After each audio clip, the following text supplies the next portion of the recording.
Hello and welcome to United Report.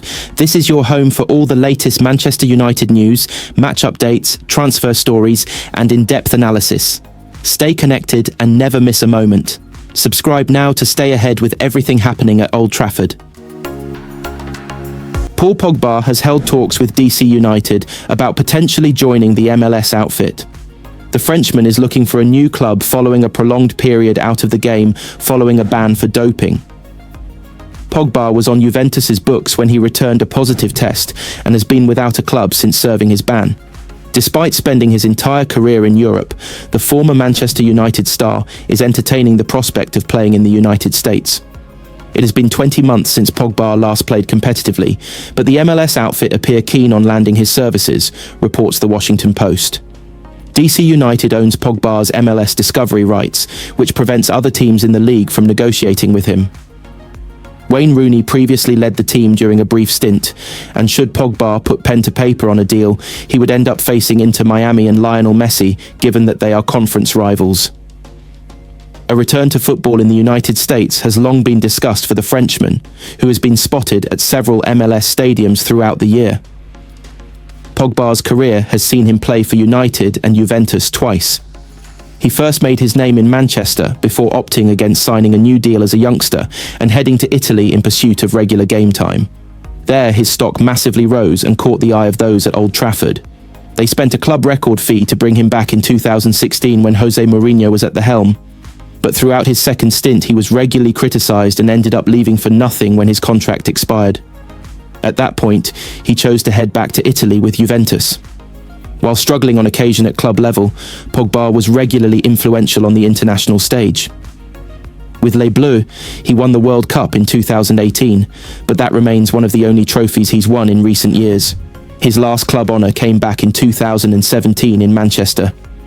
The midfielder has underlined his desire to return to the France setup, telling Sky Sports, "I hope. It is in my mind for sure. I have to be ready for that. There are players who deserve to play, and I have to win my place back. I am ready to fight."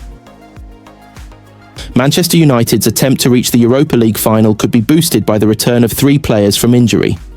United have been hampered all season by injuries, and they now face their most important 2 matches of the season against Athletic Bilbao in the semi-final of the Europa League. Ruben Amorim's side sit 14th in the Premier League, a competition they haven't won in for 5 matches, and are all in on the Europa League. They scraped a 1-1 draw against Bournemouth on Sunday thanks to Rasmus Højlund's 96th minute equaliser, but know that their league form isn't the priority right now. Lifting the Europa League trophy on May 21st would ensure Amorim finished his debut campaign with silverware and, more importantly perhaps, secure a place in next season's Champions League. United travel to northern Spain for the first leg of their semi-final against Athletic Club on Thursday, before the return leg at Old Trafford on May 8th. Amorim has already made it clear that he will rotate his side in the Premier League, and the Manchester Evening News reports that the game against Brentford on Sunday will see a much-changed side. The team could also contain Amad Diallo, Matthijs de Ligt and Toby Collier, who are expected to return to training this week. Amad has not played since the 2-0 win over Leicester on February 7th due to an ankle injury, but did return to individual training last week. He has 9 goals and 7 assists in 36 appearances this season and has been a rare bright light for United. If he can prove his fitness at Brentford on Sunday, then Amad could be in contention for the second leg against Athletic Club. De Ligt has missed the last 7 games with a foot injury, but is also nearing a return. His absence has been compounded by the injuries to Lisandro Martinez and Aidan Heaven, leaving United short in central defence. Collier was described as having small issue in his leg earlier this month and was only ruled out for a few weeks by Amorim. The young midfielder fits the brief of the kind of players the United boss is keen to hand opportunities to in the league. Left-back Harry Maguire and centre-back Tyler Fredrickson recently made their full debuts, while Chido Obi came off the bench when United were chasing a goal against Bournemouth.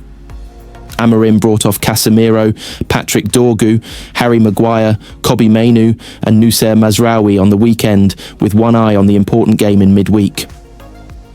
If they can get past Athletic Club, who sit 4th in La Liga, and beat Rangers in the quarter-final, then a final against either Tottenham or Bodo Glimt awaits for United. Manchester United needed Rasmus Højlund to dig them out of trouble on the south coast, as Ruben Amorim's side laboured to a 1-1 draw away at Bournemouth on an afternoon where their bitter rivals, Liverpool, clinched a 20th domestic title. The Reds were always likely to rubber-stamp a record-equalling success at home to a brittle Tottenham team at Anfield on Sunday. And their crowning moment came just hours after United recorded another disappointing result. Antoine Semenyo, a summer transfer target for the Red Devils, scored against Amorim's men to nudge Bournemouth into the lead. Højlund popped up in second-half stoppage time to salvage a point for the visitors. Gary Neville admits the debate is over when it comes to deciding the most successful club in England now that Liverpool have joined Manchester United on 20 domestic titles. The Reds' latest triumph means they and United are once again level when it comes to league crowns. United had steamed ahead of their rivals under Sir Alex Ferguson. But their decline since his retirement, coupled with Liverpool's renaissance under Jurgen Klopp and subsequent success with Arne Slot, means there can now be no debate that the Reds are ahead of Neville's old club, says the former United defender. It should cause real tremors over at Old Trafford. The idea that Liverpool, which is obviously a great football club, will be the most successful club in English football after today, that really should cause heartache and pain. Because it took a lot to get ahead of Liverpool, Neville told those in power at Old Trafford ahead of Liverpool's win over Spurs. Ruben Amorim demanded more from his beleaguered squad after watching them rescue a point from the jaws of defeat away at Bournemouth on Sunday. The result means United continue to languish in the bottom half of the table. Amorim was far from satisfied after the final whistle and laid down the gauntlet to his team, saying they needed to do better in the final third after watching them spurn a glut of chances at the Vitality. Liverpool have moved level on league titles with Manchester United after rubber-stamping their status as Premier League champions with a convincing 5-1 win over Tottenham. United had moved ahead of their bitter rivals on the domestic title count under Sir Alex Ferguson. But the Reds, who won the title under Jurgen Klopp 5 years ago before winning it again under Arne Slot this year, have now restored parity. The Premier League have claimed that Evanilson endangered Noussair Mazraoui with the challenge that saw him sent off against Manchester United. The Brazilian was sent off in the 67th minute of his side's Premier League clash with the Red Devils on Sunday for a clumsy challenge, albeit it appeared that he had slipped. He had initially been booked by referee Peter Banks, but following a review, the official changed his mind and brandished a red card instead. A statement have now explained the decision. It read, VAR recommended an on-field review for a possible red card for the challenge by Evanilson on Mazraoui, with the challenge deemed to be two-footed with both feet off the ground, endangering the safety of the opponent. Upon review, the referee issued a red card to Evanilson for serious foul play. Fans were left baffled by the decision, as were a host of pundits. Alan Smith said on Sky Sports, I'm a bit dumbfounded by that one. I know it ends up being a dangerous challenge, but it's a total accident. If you do slip in that fashion, you can't help it.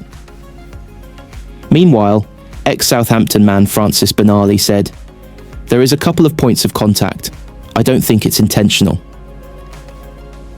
The sending off was the second moment of controversy at the Vitality Stadium. Tyler Adams appeared to escape his own red for a crunching challenge on Alejandro Garnacho. A statement earlier in the game read, the referee's call of yellow card for the challenge by Adams on Garnacho was checked and confirmed by VAR, with the challenge deemed reckless and not serious foul play. Antoine Semenyo had given Bournemouth the lead in the first half with a clinical finish, Evanilson the provider. The 25-year-old's dismissal against United was just the second of his career, having previously been sent off for former club Porto. He joined Bournemouth for just over £40 million last summer and has scored 9 goals across his debut campaign on the south coast. He will now be missing some key games as the Cherries attempt to seal a European spot under Andoni Iraola with the automatic ban for serious foul play carrying a 3-match ban. Bournemouth face Arsenal, Aston Villa and Manchester City in what is a very tricky run-in ahead of taking on Leicester in their final match of the campaign.